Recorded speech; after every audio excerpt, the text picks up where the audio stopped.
Welcome to our complete guide on building your first Salesforce agent using Agentforce. Let's dive in and see how cool this can be. Imagine a famous resort called CC Resorts, known for its exceptional amenities and services. Renowned for its exceptional amenities and services, this famous resort offers the perfect blend of relaxation, recreation, and entertainment. Designed for leisure activities and wellness, it caters to individuals and families seeking unforgettable vacation experiences. They need a service agent to integrate into their Experience Cloud site, handling FAQs and bookings efficiently.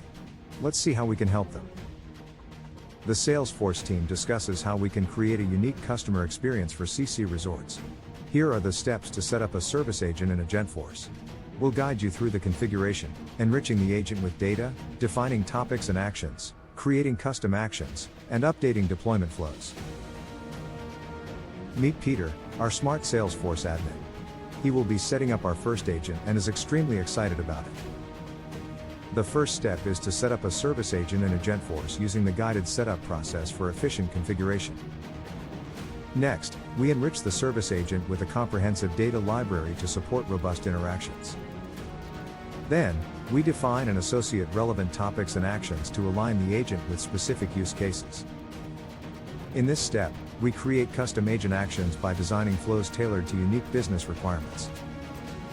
Finally, we modify and update existing deployment flows to enhance the agent's capabilities and adapt to changing needs. In the next episode, Peter will show you the steps to create our first AI agent. Joshua, let's begin.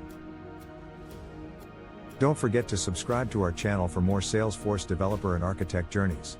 Stay tuned for more tutorials and insights.